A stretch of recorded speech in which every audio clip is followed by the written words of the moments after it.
When my 6-year-old daughter Emma whispered those words to me in my sister's driveway, every instinct I had as a mother screamed that something was terribly wrong.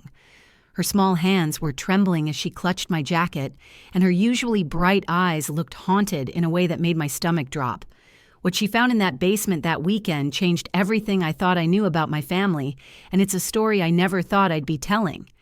My name is Sarah, and I'm a single mom working as a registered nurse at Mercy General Hospital here in Ohio. For the past 2 years, since my divorce, it's been just me and Emma against the world. She's this incredible little person with wild curly hair and an imagination that could power a small city. She loves to draw pictures of princesses and dragons, asks about 1,000,000 questions a day, and has this laugh that can turn my worst day around in seconds. Emma is my everything, which is why what happened that Sunday evening shook me to my core. My sister Rebecca had always been my closest friend and biggest supporter. She's 3 years younger than me, and we'd been through everything together. Our parents' messy divorce when we were teenagers, college struggles, my own divorce, and all the ups and downs of being young adults trying to figure out life. When our grandmother passed away 6 months ago and left Rebecca her old Victorian house, it seemed like a blessing.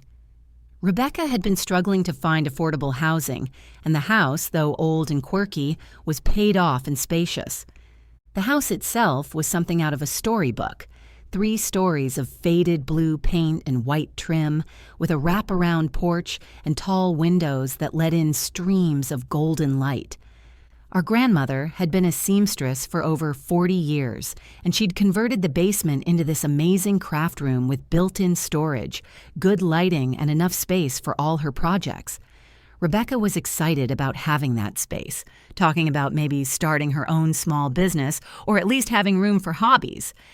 That Friday evening when I dropped Emma off, everything seemed perfectly normal. Rebecca greeted us at the door wearing one of her favorite oversized sweaters, her dark hair pulled back in a messy bun, looking every bit the fun Aunt Emma adored. Emma was practically bouncing with excitement about her first sleepover at the big house, as she called it. She had her little purple backpack stuffed with clothes, her favorite stuffed rabbit named Mr. Hopscotch, and about 6 different coloring books.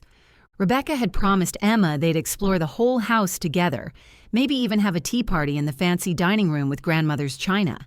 She'd already set up what she called a princess playroom in the basement, complete with some of our grandmother's old dress-up clothes and art supplies. Emma's eyes lit up when she heard about it, and she gave me a quick hug before running inside to see everything. I should have trusted my instincts when Emma's face went pale and her little hands trembled as she spoke to me 2 days later. But nothing, absolutely nothing, could have prepared me for what the police discovered in that basement, or how close my daughter had come to being forced to carry a secret that could have destroyed her sense of safety forever. What started as a simple weekend sleepover became the moment I realized that sometimes the people we trust most can surprise us in the most devastating ways. And sometimes the smallest voices carry the most important warnings we'll ever hear. The months leading up to that weekend had been some of the hardest of my life. Working as a registered nurse at Mercy General meant long shifts, emotional patience, and the constant pressure of life or death decisions. But the real challenge was trying to balance it all as a single mother. Since my divorce 2 years earlier, I'd been picking up every extra shift I could get just to keep our small apartment and put food on the table. Emma's daycare costs alone ate up nearly half my paycheck, and there were nights I'd lie awake calculating bills in my head, wondering how I was going to make it all work. Rebecca knew how much I was struggling, even though I tried to hide it. She'd been my rock through the divorce, watching Emma when I worked late shifts, bringing us dinner when she knew I was too exhausted to cook, and always ready with a hug when the weight of everything felt too heavy. After our grandmother died and left her the house, Rebecca seemed to find new purpose. She'd been bouncing between part-time jobs since graduating college, never quite finding her footing, but the house gave her stability and a sense of belonging. The Victorian house sat on Maple Street in one of the older neighborhoods, surrounded by mature oak trees and neighbors who'd lived there for decades. It was the kind of house that creaked and settled at night, with hardwood floors that told stories and windows that rattled when the wind picked up. Our grandmother had lived there for over 30 years, and every room held memories of family gatherings, holiday celebrations, and quiet afternoons spent learning to sew at her side. When Rebecca first showed me around after moving in, I was amazed by how much space there was. The basement had been completely finished by our grandfather decades ago, with wood paneling, carpeted floors, and built-in storage that ran along one entire wall. Grandmother had transformed it into her sewing sanctuary, with cutting tables, shelves lined with fabric, and a corner dedicated to her button and thread collection. The lighting was surprisingly good for a basement, with several large windows that let in natural light and professional-grade lamps positioned around the work areas. Rebecca had been gradually clearing out grandmother's things, keeping some special pieces, and donating others to local charities. She'd mentioned wanting to turn the basement into a multi-purpose space where she could pursue her own creative interests. Rebecca had always been artistic, with a talent for photography and graphic design that she'd never fully developed professionally. The basement seemed like the perfect place for her to finally have a proper workspace. That Friday evening in late October, when I dropped Emma off for her first sleepover at the house, the autumn air was crisp and the leaves were just beginning to turn. Emma had been talking about the sleepover for weeks, ever since Rebecca had extended the invitation. As a single mom working constant overtime, I rarely had opportunities for Emma to have these kinds of special experiences, and I was grateful that Rebecca wanted to create these memories with her niece. Rebecca met us at the front door, and I could see she'd put real effort into preparing for Emma's visit. She decorated the living room with some of Emma's artwork from previous visits, and she'd even bought Emma's favorite snacks. The house smelled like the apple cinnamon candles our grandmother used to love, and soft music was playing from the old radio in the kitchen. Emma immediately started exploring, running from room to room with the excitement that only a 6-year-old can muster. Rebecca followed behind her, pointing out special features and sharing stories about our grandmother.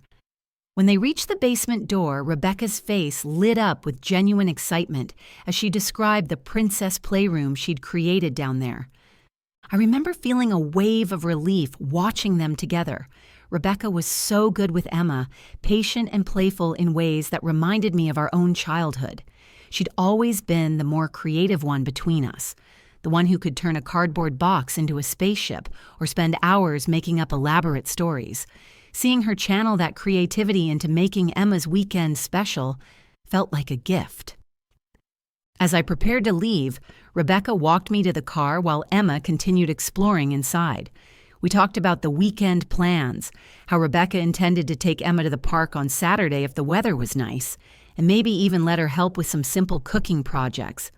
Rebecca seemed more relaxed and happy than I'd seen her in months, and I attributed it to finally having a stable living situation and the opportunity to be the fun aunt. The drive home that Friday night was peaceful. I had the entire weekend ahead of me with no responsibilities, except a few household chores and maybe catching up on some reading. It felt like a luxury I hadn't experienced in years. I went to bed that night feeling grateful for having a sister who cared so much about Emma and optimistic about what the weekend might bring for all of us. Looking back now, I realize that sometimes the most devastating moments in our lives begin with the most ordinary circumstances, and that Friday evening was no exception. Saturday morning started normally enough. I slept in for the first time in months, something that felt almost foreign after years of early morning shifts and Emma's internal alarm clock that rarely allowed me to rest past 7. Around 10, I called Rebecca's house to check in, expecting to hear Emma's excited chatter about her adventures in the big house. Instead, Rebecca answered on the first ring, her voice unusually bright and cheerful. "Oh, hi, Sarah. We're having such a wonderful time. Emma's been such a good girl." When I asked to speak with Emma, there was a brief pause before Rebecca said, "She's actually in the bathroom right now, but she's doing great. We made pancakes this morning and she loved exploring all the rooms. She's been asking about the basement playroom all morning." Something in Rebecca's tone struck me as odd, but I chalked it up to the phone connection and my own tendency to overthink things. I told her I'd call again later and hung up, trying to shake the nagging feeling that something wasn't quite right. That evening, I tried calling again around dinner time. This time, Emma did come to the phone, but she sounded different. Her usual bubbly enthusiasm was replaced by short, quiet responses. When I asked what she'd been doing, she simply said, "Playing." When I asked if she was having fun, she gave a small yes that didn't sound convincing at all. "Did you like the princess playroom Aunt Rebecca made for you?" I asked, trying to inject some excitement into my voice. There was a long silence before Emma said, "I don't want to play there anymore." Before I could ask why, Rebecca's voice came through the phone, having clearly taken it from Emma. "She's just tired, Sarah. We had a big day exploring the house and playing dress-up. You know how she gets when she's overwhelmed." Rebecca's explanation made sense, but something about the whole interaction left me unsettled. Emma had never been shy about sharing every detail of her adventures, and the fact that she seemed withdrawn was completely out of character. I told myself I was being overprotective, that Emma was probably just experiencing the normal adjustment that comes with sleeping in a new place. Sunday dragged by with an anxiety I couldn't shake. I found myself checking the clock constantly, counting down the hours until I could pick Emma up. When I called that morning, Rebecca answered immediately again, almost as if she'd been waiting by the phone. "How's Emma this morning?" I asked. "Oh, she's fine. We're just having breakfast. She slept really well." Rebecca's voice had that same overly bright quality from the day before. "Can I talk to her?" "She's actually eating right now, and you know how messy she gets with syrup. Maybe it's better if you just talk to her when you pick her up this evening?" I wanted to insist, but Rebecca's reasoning seemed logical, and I didn't want to create unnecessary drama. Still, the protective instinct that had been building all weekend was getting stronger. When I arrived at Rebecca's house that Sunday evening, the first thing I noticed was Emma sitting alone on the front porch steps.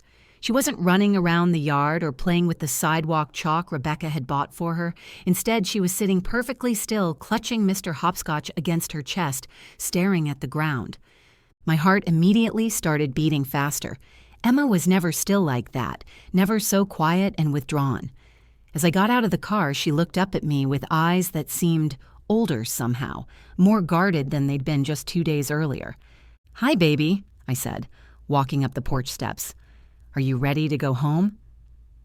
Emma stood up slowly and walked toward me, but instead of her usual running leap into my arms, she approached cautiously. When she finally reached me, she wrapped her arms around my waist and held on tighter than I'd ever felt her hold before. Her small body was trembling against mine. I knelt down to her level, searching her face for clues about what was wrong. Her usually bright complexion looked pale, and there were dark circles under her eyes that suggested she hadn't slept well despite what Rebecca had told me. "Emma, sweetheart, what's wrong?" I asked gently, stroking her hair. She leaned in close to my ear, her voice barely above a whisper. "Mommy, Auntie made me promise."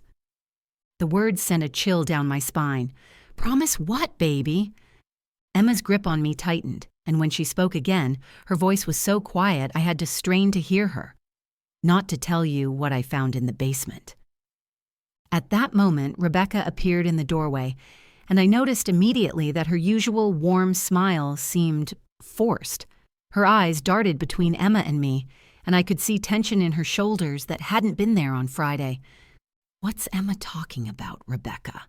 I asked, standing up but keeping my hand on Emma's shoulder. Rebecca let out a laugh that sounded hollow. "Oh, you know how kids are with their imagination. We were just playing hide and seek, and she found some old stuff of grandmother's. I told her it was our little secret adventure." But Emma pressed closer to my leg and shook her head slightly, a gesture so small that Rebecca might have missed it, but I caught it immediately. Rebecca's forced smile and Emma's obvious fear created a tension in the air that I could practically feel pressing against my chest. Every maternal instinct I possessed was screaming that something was seriously wrong. But I also knew I needed to get Emma away from this situation before I could properly assess what had happened. "Well, we should probably head home," I said, trying to keep my voice calm and normal. Emma has school tomorrow, and I want to get her settled in." Rebecca nodded a little too eagerly. Of course, of course. Emma, sweetie, don't you want to give Aunt Rebecca a hug goodbye?" Emma's response was immediate and telling. She stepped behind my legs, using my body as a shield between herself and Rebecca. In all the years Rebecca had been part of Emma's life, I had never seen my daughter react to her aunt with anything but pure joy and affection. "Maybe she's just tired," I said, though we all knew that wasn't the real reason. "Come on, Em, let's get your backpack." Rebecca went inside to get Emma's things, and I used those few moments alone with my daughter to kneel down and look directly into her eyes. "Emma, I need you to know that you can tell me anything, okay? No matter what anyone has asked you to promise, you can always talk to Mommy." Emma nodded solemnly, but I could see she was still scared. Her little hands were clasped together so tightly that her knuckles were white. The drive home was initially quiet. Emma sat in her car seat staring out the window, still clutching Mr. Hopscotch. I kept glancing at her in the rearview mirror, noting how small and fragile she looked. How different from the confident, chatty little girl I'd dropped off 2 days earlier. About 10 minutes into the drive, I pulled into a parking lot outside a small park where Emma and I often went to play. I turned off the engine and turned around to face her. "Emma, baby, I can see that something happened that made you scared. You know that Mommy's job is to keep you safe, right? And sometimes, when adults ask children to keep secrets, especially secrets that make them feel scared or confused, it's okay to tell Mommy about those secrets." Emma's lower lip started to tremble. "But Auntie said something bad would happen if I told—" The words hit me like a physical blow. What kind of bad thing did she say would happen? "She said you might get in trouble. She said you might have to go away and I'd be all alone." Emma's voice broke on the last words, and tears started streaming down her cheeks. I felt a surge of anger so intense it took my breath away. Whatever Rebecca had done, she had used Emma's greatest fear against her. As a child of divorce, Emma's biggest worry was always that something would happen to me and she'd be left alone. "Emma, listen to me very carefully," I said, reaching back to hold her hand. "Nothing, and I mean nothing, is going to happen to Mommy. No matter what you tell me, no matter what you found, I'm not going anywhere. You are safe, and I am safe, and we're going to figure this out together." The relief that washed over Emma's face was immediate. She took a shaky breath and began to tell me what had happened. Her words came out in a rush, as if she'd been holding them in for so long that they couldn't wait to escape. I was playing hide-and-seek in the basement, and I found a place behind the big cabinet where Grandmother used to keep her sewing stuff. There was like a secret door, and when I opened it, there were lots of pictures and papers inside. They looked important, like the papers you keep in your special folder at home.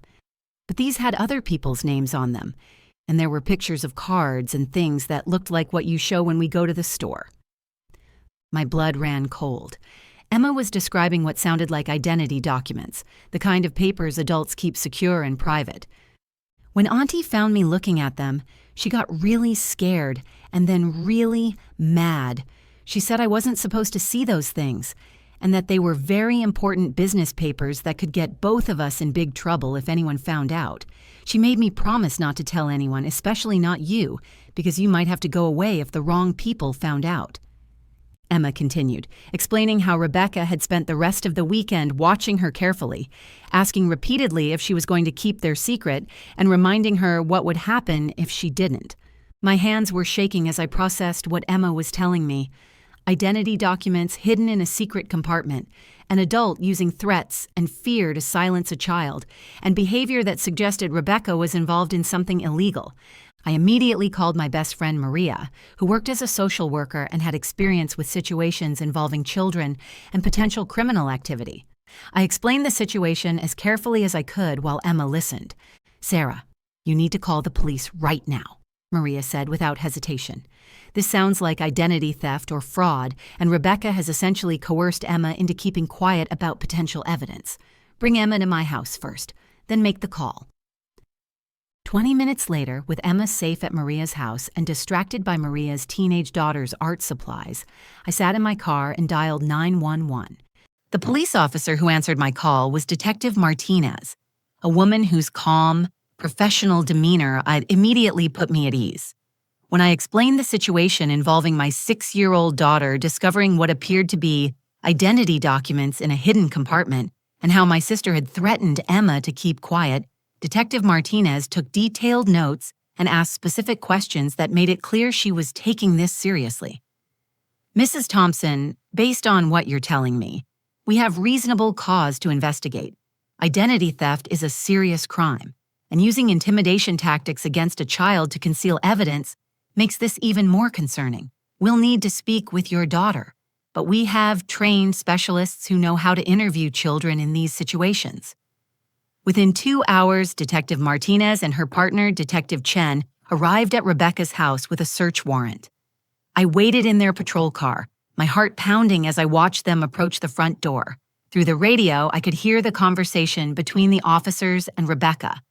Rebecca's initial reaction was exactly what I expected. "This is ridiculous," her voice crackled through the radio. "Emma is 6 years old. She has an overactive imagination, and she probably just found some old documents of my grandmother's and got confused." But when Detective Martinez asked to see the basement, Rebecca's tone changed. "I don't understand why you need to search anything. This is harassment based on a child's fantasy." "Ma'am, we have a warrant." Detective Chen's voice was firm but polite. "We need to examine the basement area where the child indicated she found these documents." I could hear Rebecca's voice becoming higher, more strained. "There's nothing down there except my grandmother's old sewing supplies and some storage boxes. This is a waste of everyone's time." The officers spent nearly an hour in the basement. I sat in the patrol car, checking my phone constantly for updates from Maria about Emma, who was safely playing at her house. My hands wouldn't stop shaking as I imagined what the police might be discovering. Then Detective Martinez's voice came over the radio with words that made my stomach drop. "We've located the hidden compartment behind the storage unit. We're going to need the forensics team down here." 20 minutes later, Detective Martinez returned to the patrol car where I was waiting. Her expression was grave as she slid into the driver's seat.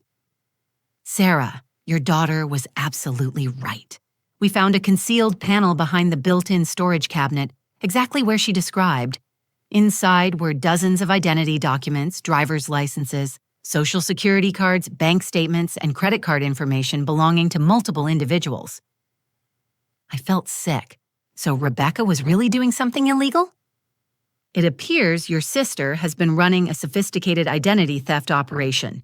We found equipment for creating fake documents, computers with software for manipulating identification cards, and financial records showing fraudulent transactions dating back several months." The detective explained that Rebecca had been targeting elderly residents in the community, many of whom had been clients of our grandmother's seamstress business. She'd been using the client contact information and personal details our grandmother had collected over the years to identify vulnerable victims. "The really disturbing part," Detective Martinez continued, "is that she'd been using your grandmother's reputation and memory to gain access to these people. Several victims reported being contacted by someone claiming to be continuing your grandmother's sewing business, asking for personal information to update client files." When confronted with the evidence, Rebecca's denial crumbled completely. Through the radio, I could hear her voice breaking as she spoke to the officers. "I never meant for it to go this far. I lost my job 6 months ago, and I was behind on everything. The house payments, utilities, everything. I found grandmother's old client files when I was cleaning out her things, and I just thought maybe I could borrow a little money from a few credit cards. It was supposed to be temporary." But the investigation revealed the scope was far from small. Rebecca had stolen the identities of at least 15 elderly residents, opening credit accounts, applying for loans, and even filing fraudulent tax returns. The total amount of her theft exceeded $50,000. The worst part, Detective Chen explained to me later, is that several of her victims have been dealing with destroyed credit, denied medical care, and financial hardship for months. One elderly man couldn't get his heart medication because someone had used his insurance information fraudulently. Rebecca was arrested that evening on multiple charges, including identity theft, credit card fraud, mail fraud, and child endangerment for the threats she'd made against Emma. As I watched her being led away in handcuffs, I felt a mixture of grief, anger, and disbelief. The sister I thought I knew, the person who had been my closest friend and Emma's beloved aunt, had been living a double life. She'd been stealing from vulnerable elderly people, using our grandmother's memory and reputation to commit these crimes. And when Emma accidentally discovered the evidence, Rebecca had been willing to traumatize a 6-year-old child to protect herself. Standing in that driveway, watching the police cars drive away with my sister inside one of them, I realized that some betrayals cut so deep, they changed the fundamental way you see the world. The Rebecca I thought I knew had never really existed, and the person I'd trusted with my daughter's safety had been capable of things I never could have imagined. The weeks following Rebecca's arrest were some of the most challenging of my life. Emma and I spent countless hours with Dr. Patricia Vance, a child psychologist who specialized in trauma recovery. Dr. Vance explained that children who are forced to keep adult secrets often develop anxiety, trust issues, and a sense of misplaced guilt that can last for years if not properly addressed. Emma's first few sessions were difficult to watch. She kept asking if she had done something wrong by looking in the secret compartment and whether Rebecca was in trouble because of her. Dr. Vance patiently explained that adults are responsible for their own choices, and that Emma had actually been very brave by telling me what happened, even though she was scared. Emma, when adults ask children to keep secrets that make them feel scared or confused, those are usually secrets that need to be shared with safe adults, Dr. Vance told her during one of our sessions. You helped protect other people by being honest with your mommy. Gradually, Emma began to understand that she wasn't responsible for Rebecca's actions or consequences. The nightmares that had started immediately after the incident slowly decreased, and her natural curiosity and cheerfulness began to return. But the experience had changed her in ways that broke my heart. She became more cautious around adults she didn't know well, and she started asking me repeatedly if I was going to go away or get in trouble. The legal proceedings moved forward quickly. Rebecca's lawyer initially advised her to plead not guilty, but the evidence was overwhelming. The hidden compartment in the basement contained detailed records of her crimes, including victim information, fraudulent documents, and financial records showing exactly how much money she'd stolen. During the investigation, police identified 17 victims of Rebecca's identity theft scheme. Most were elderly residents who had been clients of our grandmother's seamstress business, people who had trusted our family for decades. The emotional impact on these victims was devastating.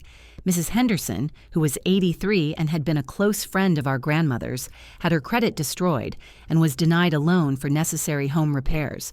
Mr. Patel, a 78-year-old widower, had his bank accounts frozen for months while the fraud investigation continued, leaving him unable to pay for his medications. Rebecca eventually accepted a plea deal. In exchange for pleading guilty to all charges and cooperating with authorities to help recover stolen funds, she received a sentence of 3 years in prison, followed by 5 years of probation. She was also ordered to pay full restitution to her victims, which would likely take her decades to complete. The day of Rebecca's sentencing was emotionally brutal. She asked to speak to me before being taken into custody, and against my better judgment, I agreed. The woman who sat across from me in the courthouse conference room looked nothing like the sister I thought I knew. Her face was gaunt, her eyes hollow, and she seemed to have aged years in just a few months. "Sarah, I need you to know that I never meant for Emma to find those things," she said, her voice barely above a whisper. "I was desperate, and I made horrible choices, but I never wanted to hurt her." I looked at her for a long moment before responding. "But you did hurt her, Rebecca. When she found your secret, instead of being honest, you threatened her. You used her love for me against her. You made a 6-year-old child believe that her mother might be taken away from her." Rebecca broke down crying, and despite everything she had done, part of me still felt sorry for her. But I also knew that my priority had to be Emma's healing and our future together. Emma and I moved to a different apartment across town, partly for practical reasons and partly because I needed us to have a fresh start. The old neighborhood held too many memories of Rebecca, and I wanted Emma to have space to heal without constant reminders of what had happened. Slowly, life began to find a new normal. Emma started first grade at a new school where she made friends quickly and threw herself into learning to read. She still drew pictures constantly, but now they were filled with rainbows and happy families instead of the dark, confused images she'd created immediately after the incident. The experience taught me invaluable lessons about trusting my instincts as a parent. When Emma's behavior changed that weekend, every alarm bell in my head had been ringing, but I'd tried to rationalize it away. I learned that children's behavior is often the most honest indicator of their emotional state, and that when something feels wrong, it usually is. Most importantly, I learned the critical importance of teaching Emma that she should never keep secrets that make her feel scared, confused, or uncomfortable. We developed a system where she could tell me anything without fear of consequences, and I made sure she understood that my love for her was unconditional and that nothing she could say would ever make me go away. Rebecca is scheduled to be released next year. She's written several letters asking if she can have contact with Emma, but I've decided that won't happen until Emma is much older and can make that choice for herself. Some betrayals are too deep to simply forgive and forget, especially when they involve threatening a child's sense of safety and security. Emma recently asked me if people can change and become good again after doing bad things. I told her that people can learn from their mistakes and try to make better choices, but that it's also okay to protect yourself from people who have hurt you, even if you still love them. Sometimes the most important lesson we can teach our children is that love doesn't mean accepting harmful behavior, and that their safety and well-being must always come first. Today, Emma is thriving in second grade. She's back to asking a million questions a day, drawing elaborate stories about brave princesses who solve mysteries, and filling our home with that infectious laugh that I missed so much during those dark weeks. She still sees Dr. Vance occasionally, but mostly she's just a happy, curious 7-year-old who knows without a doubt that she's loved and protected. People often ask me if I regret calling the police that night, if I wish I had handled things differently to keep my family together. The answer is always the same. I would make that call again in a heartbeat. Emma's safety and well-being will always be my first priority, and teaching her that she can trust me with difficult truths was worth any pain our family had to endure. This experience changed both of us, but it also made us stronger. Emma learned that her voice matters, that speaking up when something feels wrong takes courage, and that the adults who truly love her will always listen and protect her. I learned to trust my instincts, to pay attention when my child's behavior changes, and that sometimes the hardest decisions we make as parents are also the most important ones. If you're a parent watching this, please remember that children should never be asked to keep secrets that make them feel scared or uncomfortable. Create an environment where your kids know they can tell you anything without fear of punishment or abandonment. And if something ever feels wrong, trust that instinct. Children's behavior is often the most honest indicator we have that something needs our attention. The basement in that old Victorian house is empty now. The new owners renovated it into a family room where their children play safely under their parents' watchful eyes. Sometimes I drive by that neighborhood and think about how different things could have been if Emma hadn't been brave enough to speak up, or if I hadn't been willing to listen. Some secrets are meant to protect people, but others are meant to hide harm. Teaching our children the difference between the two might be one of the most important lessons we can give them. If this story resonated with you, please share it with other parents who might benefit from hearing it. Leave a comment below about how you create safe communication with your children, or share your own experiences with trusting your parental instincts. And don't forget to subscribe to our channel for more real stories about family, resilience, and the courage it takes to do the right thing, even when it's the hardest thing. Your support helps us continue sharing these important stories that remind us we're never alone in facing life's most challenging moments. Thank you for listening, and remember, sometimes the smallest voices carry the most important messages we'll ever hear.